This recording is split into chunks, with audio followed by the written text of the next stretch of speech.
Hello and welcome to The Unexpected List. I'm your host, Will, and with me as always is my only contestant, Sarah. Now the rules are pretty simple. I will give Sarah a topic, and she will give me the top 5 games that come to mind when I give her that topic for board games. Yep. All right, Sarah. Yeah. All right. Oh, and she is unprepared for any of this. Right. That's what makes it The Unexpected List. Yeah. Sarah, your topic is Lost. Like I am most days.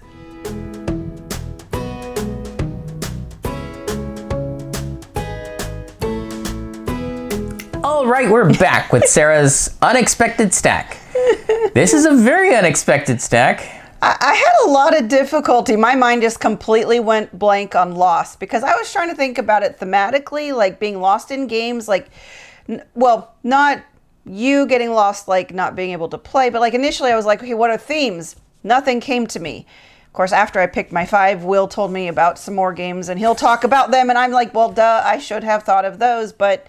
So don't expect a thematic list here. No, so I kind of actually went with I get lost while playing, or I've lost interest in playing these board games. There you go. All right. Number 1. So number 1, this is probably the most negative video you'll ever see us do, unless there's another unexpected list that prompts negative. So Timeline. I originally was thinking about Timeline is that while it's one of the easier trivia games, there are times where I still just get really lost because I like see something like an event or an invention, depending on which one, or the music and cinema one was really tough. Like, I don't know when these things happened. Yeah, So, I think a lot of people feel that way when it comes to, they don't like history and it's because of the dates. right, but the thing is, the hilarious part, when I was playing Timeline with my coworkers, they actually did better with the American history one than any other set. Mm-hmm. So they knew more than they thought they did. However, this, if you may not be able to see, is the Star Wars version, which was not released here in the United States. We had to import this. This is one that Will wanted. Got it from our friend JT. Yes. He imported it. Well, I guess, yeah, he imported it. Then he had to move. Then he needed to shrink his collection and Right. like, ooh, Star Wars. I have watched Star Wars, but I am not a huge fan, so I don't know anything. I don't know when anything. I don't know dates at all in the Star Wars universe. We are starting to watch Mandalorian and Ahsoka and Bad Batch. Batch. I'm enjoying everything, but I still don't really absorb dates. Shoot. Andor. Yes, Andor. So you're starting to get into the history of Star Wars. But I still don't know when anything happened. Yes. So, Timeline, especially the Star Wars one, I'm lost when playing.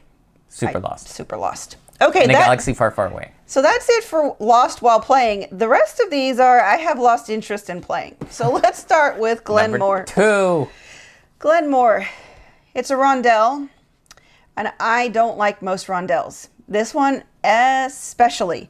There are a lot of restrictions in the game, not only in taking the tiles, but being able to place the tiles. I think I would do better with this game if there weren't so many restrictions on how you placed the tiles. It's road along road and river along river. And it has to be next to your person, right? Next to your chieftains, yes.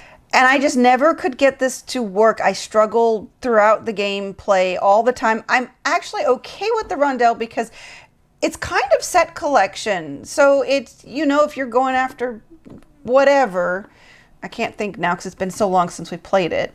So anyways, I've lost interest in playing this game. I bring this up almost every time we go to cull our collection.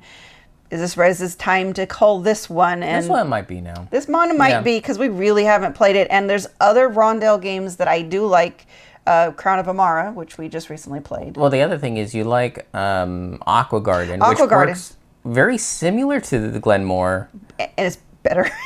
But I think because it has fewer restrictions, right. You can I easily do it. I enjoy the artwork on that. So this one might be for the chopping block soon.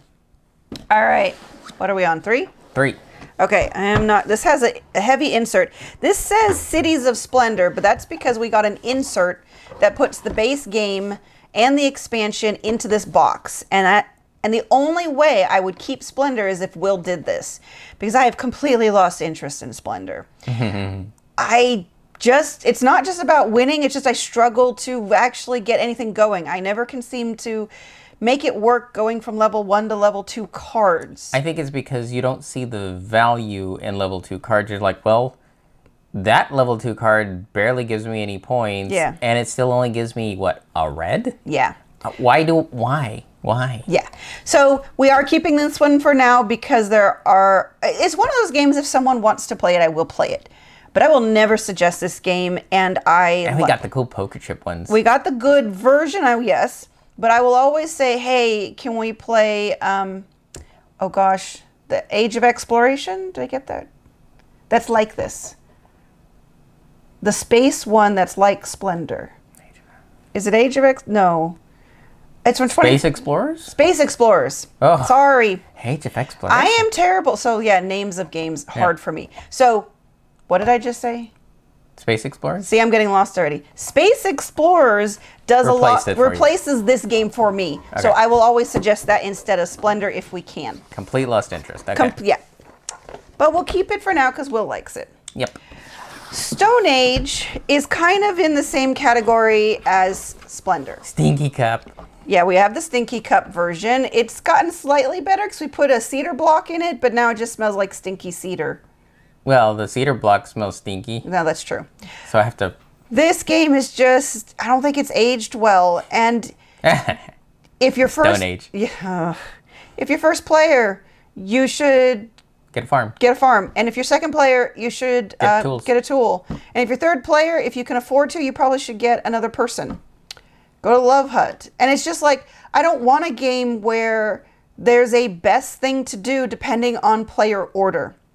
But it is another game that if somebody wants to play it, I will play it because there are some really good basics that this game teaches. Yeah, and I think that's the other benefit of this game is it's one that you can sit down with a new person. And that's why it's stuck in our collection for as long as it has. Yes.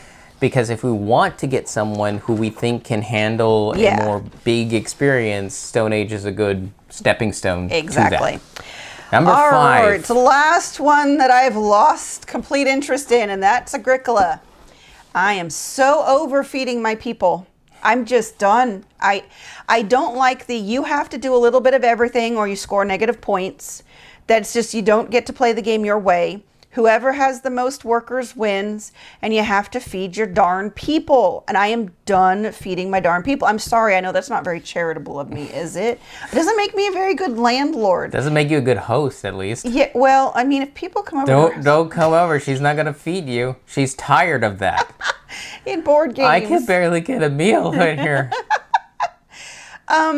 I can't say that anything has replaced this exactly, but I'd rather play Caverna, which we have, or some of the other Uwe Rosenberg games that he made later that are worker placement, same type of things. I can't think of anything else that we have. But we have a couple others that are big and heavy and long. I mean, don't we even have the 2-player one? Yeah, the Fields of Arle. Fields of Arle. Yeah. And I was trying to find it on the shelf behind us. I'd rather try those again because this is a game we're not going to play with a lot of our friends because it takes too long. It takes too long and it's just too heavy and it's not fun or engaging. So there's other ones that we just rather play. So we have a lot. We have a very, very beat up copy. I think we got it off Amazon at the time. It got beat to heck. We have all sorts of expansion decks. We have all sorts of big expansions, but yeah, I am done with Agricola. So yeah, that's another one. If Will wants to ever get rid of, like with Glenmore, I would be happy to free up the room so we can have room for other games that we will play. Figuring out what we even have. I know, that's the hard part. Some of our big games is cataloging what we have. Yeah. Okay. Some of them were like, this is pie. I'm like, what? Oh God, yeah, that's right. What type of deck is that? So now Will's going to tell you about the ones that I probably should have thought about. So if you were here looking for a thematic list for Lost, you might want to check out Ink and Gold, where you're all treasure hunters looking for lost treasure. Or if you want an even bigger experience, Seventh Continent, where it's basically exploring this kind of almost lost continent. And heck, I even feel lost while playing it. Yeah, that's true. It's thematically lost. You feel lost, and sometimes you get lost. Yes, but if you want to also move in time, there's also Back to the Future, Dice Through Time. It's true. Where you're actually recovering this lost bits of history that need to get put in the right locations. Yeah. And then a game that we actually did get rid of, but played, was Castaway. We wanted to try something like Robinson Crusoe, but we didn't want it that heavy, and Castaway came out. Tried it, and I think the reason why we just completely said, nope, this is not for us, is we were getting to the end of the game, and we just needed to light the signal fire. Pulled And a we card. did. We were walking towards it. We just needed like a space or two just to get there. Pulled a card that says, it's getting dark. Go home. And that was the end of the game. There was no challenge. There was no quest that we could try. Well, let's try to ignore this. There was no mitigation whatsoever. The game just said, you know what? Stop playing. Yeah. Because we had no more time after that. Right. It was the end. It was the this literal, or nothing. Right. Literally the end of the game, and the card said, sorry, you shouldn't have played this game because you lost. Yeah. But that was a game where you were all characters lost on a desert island. Yep. And I guess you could also throw in Robinson Crusoe if you want a bigger, heavier experience. True. We haven't actually played that. Yes, but that is essentially the thematic Right. connection. Exactly. Don't have to have played the games to True. put it on this list. That's true. Just wanted to talk more about games we have played, since we can talk more about games we've played. Yeah, anyways. Yes. But there we go. Sarah is completely lost when it comes to games. Now, what are your games when you think of Lost? You can do as much research as you want, just not Sarah. She can't. She's completely unexpected for this list. Mm-hmm. And this has been The Unexpected List. If you have any questions, comments, or concerns, you can reach out to us on the various social media platforms at Rolling with Two, that's TWO. We're on Blue Sky, Facebook, Twitter, and Instagram. For Discord, we have a channel on Tabletop Express. Check the show notes for the invite link. If you have time, check out the other content Nanaman has found for you, because remember, he's rolling with you.